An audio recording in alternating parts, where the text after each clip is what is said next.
தமிழ்நாடு நகர்ப்புற வாழ்விட மேம்பாட்டு வாரியத்திலேருந்து இப்போ ஒரு புதிய ஸ்கீம் கொண்டு வந்திருக்காங்க. அது என்ன ஸ்கீம் அப்படின்னு பார்த்தோம்னா, 2249 அடுக்குமாடிகள் வந்து கட்டி, அத ஆன்லைன்ல விற்பனை செய்யும் புதிய திட்டத்த நம்மளோட தமிழக அரசு வந்து இப்போ கொண்டு வந்திருக்காங்க.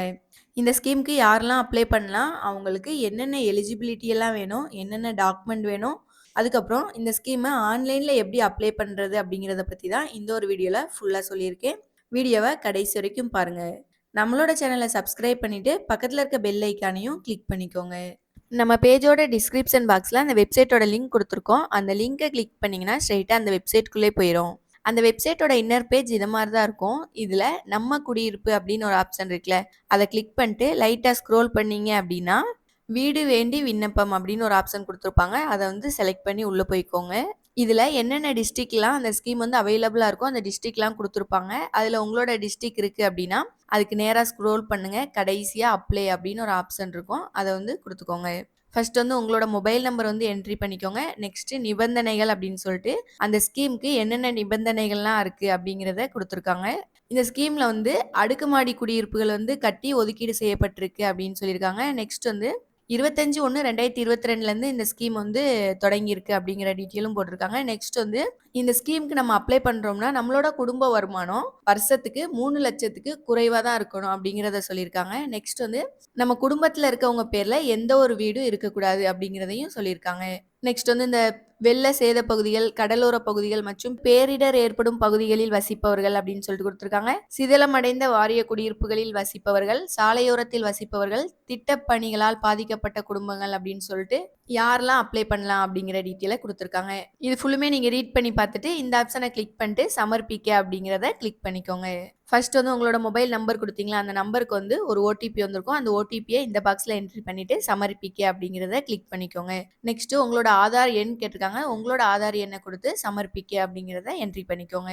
அப்புறம் வந்து உங்களோட டீட்டெயில்ஸ் விண்ணப்பதாரரின் தகவல்கள் அப்படின்னு சொல்லிட்டு உங்களோட பேர் கேட்டிருக்காங்க. உங்களோட பேரை ஃபர்ஸ்ட் பாக்ஸில் ஃபில் பண்ணிக்கோங்க. நெக்ஸ்ட் வந்து உங்களோட பாலினம், அப்புறம் வந்து உங்களோட குடும்ப அட்டை எண் கேட்டிருக்காங்க. அதையும் என்ட்ரி பண்ணிட்டு உங்களோட ஆதார் எண் கேட்டிருக்காங்க. அதையும் ஃபில் பண்ணிக்கோங்க. நெக்ஸ்ட் உங்க வில்லேஜ் நேமை ஃபில் பண்ணிக்கோங்க. அப்புறம் தாலுகா, மாவட்டம், அதுக்கப்புறம் உங்களோட அஞ்சல் எண் அதாவது பின்கோட் நம்பர் கேட்டிருக்காங்க. அதையும் ஃபில் பண்ணிக்கோங்க. அப்புறம் தந்தை அல்லது கணவர் பெயர் கேட்டிருக்காங்க. அதையும் ஃபில் பண்ணிட்டு அப்புறம் உங்களோட பின்கோடை என்ட்ரி பண்ணிட்டு உங்களோட டேட் ஆஃப் பர்த்தை என்ட்ரி பண்ணிக்கோங்க. உங்களோட வயசு கேட்டிருக்காங்க. உங்களோட வயசை இந்த பாக்ஸில் ஃபில் பண்ணிக்கோங்க. நெக்ஸ்ட் வந்து உங்களோட மொபைல் நம்பரை என்ட்ரி பண்ணிட்டு முகவரி விவரங்கள் அட்ரஸ் கேட்டிருக்காங்க. உங்களோட கதவு எண்ணை என்ட்ரி பண்ணிக்கோங்க. நெக்ஸ்ட் வந்து உங்களோட தெரு பேர் கேட்டிருக்காங்க. உங்களோட தெரு பேரை இந்த பாக்ஸில் வந்து டைப் பண்ணிக்கோங்க. உங்களோட கிராமமோட நேமை என்ட்ரி பண்ணிக்கோங்க. நெக்ஸ்ட் உங்களோட தாலுகா கேட்டிருக்காங்க. என்ட்ரி பண்ணிட்டு உங்களோட மாவட்டம் செலக்ட்னு கொடுத்தீங்கன்னா எல்லா மாவட்டமும் வந்துடும். அதில் உங்களோட மாவட்டத்தை செலக்ட் பண்ணிக்கோங்க. நெக்ஸ்ட் வந்து பின்கோட் நம்பர் கேட்டிருக்காங்க. உங்களோட பின்கோட் நம்பரை என்ட்ரி பண்ணிக்கோங்க. நெக்ஸ்ட் வந்து நிரந்தர முகவரி மேலே உள்ள முகவரி அப்படின்னு கேட்டிருக்காங்க. மேலே உள்ள அட்ரஸ் வந்து அந்த அட்ரஸில் தான் இருக்கீங்க அப்படின்னா ஆம் கொடுத்துக்கோங்க.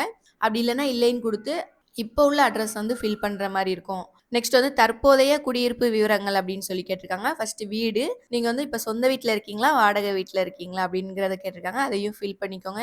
நெக்ஸ்ட் வந்து கூரைன்னு போட்டிருக்காங்களா, அது என்னன்னா உங்களோட வீடு வந்து கூரையா இல்லை காங்கிரீட் வீடா அப்படிங்கிற டீட்டெயில் கேட்டிருக்காங்க. அதையும் ஃபில் பண்ணிக்கோங்க.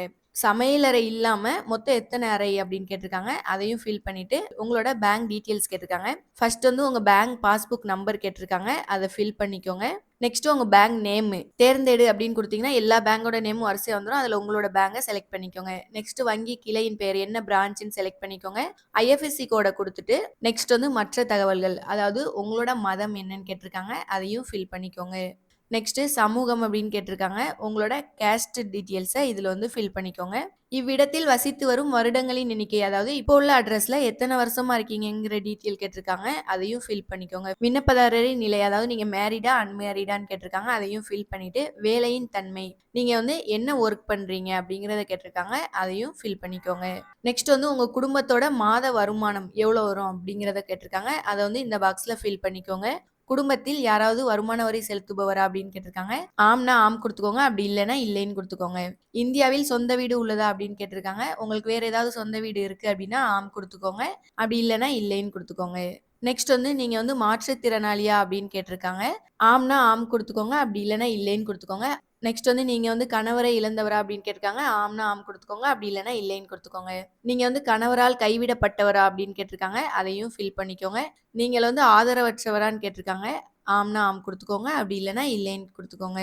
நீங்க வந்து ஃபர்ஸ்ட் வந்து ராணுவத்துல இருந்தீங்களான்னு கேட்டிருக்காங்க. ஆம்னா ஆம் குடுத்துக்கோங்க. அப்படி இல்லன்னா இல்லைன்னு குடுத்துக்கோங்க. நெக்ஸ்ட் குடும்ப உறுப்பினர் விவரம் அப்படின்னு சொல்லிட்டு உங்க ஃபேமிலில இருக்கவங்கலாம் நேமு, அதுக்கப்புறம் அவங்களோட டீட்டெயில்ஸ் எல்லாமே வரும். அத ஒன்ஸ் செக் பண்ணி பார்த்துக்கோங்க. நெக்ஸ்ட் வந்து விண்ணப்பதாரர் புகைப்படம். உங்களோட ஃபோட்டோவ அப்லோட் பண்ண சொல்லியிருக்காங்க. 2 எம்பிக்குள்ள இருக்கும். அத வந்து அப்லோட் பண்ணிக்கோங்க. குடும்ப தலைவரின் புகைப்படம், அவங்களோட ஃபோட்டோவையும் அப்லோட் பண்ணிக்கோங்க. நெக்ஸ்ட் வந்து குடும்ப தலைவியின் புகைப்படம்.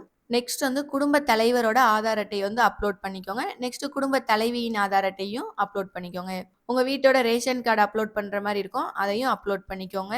உங்களோட வருமான சான்றிதழையும் அப்லோட் பண்ணிக்கோங்க. உங்களோட பேங்க் பாஸ்புக் வந்து அப்லோட் பண்ண சொல்லியிருக்காங்க. அதையும் அப்லோட் பண்ணிக்கோங்க. நெக்ஸ்ட் வந்து நீங்க மேல குடுத்த ப்ரூஃப் எல்லாமே கரெக்ட்டா தான் குடுத்துருக்கீங்க அப்டின்னா, இந்த 2 ஆப்ஷனையும் கிளிக் பண்ணிட்டு சமர்ப்பிக்க அப்படிங்கிறத செலக்ட் பண்ணிக்கோங்க. இந்த வீடியோ உங்களுக்கு பிடிச்சிருந்தா லைக் பண்ணுங்க. உங்க ஃப்ரெண்ட்ஸ்க்கு ஷேர் பண்ணுங்க. வேற ஏதாவது அப்ளிகேஷன் வேணும்னா கீழ கமெண்ட் பாக்ஸ்ல கமெண்ட் பண்ணுங்க.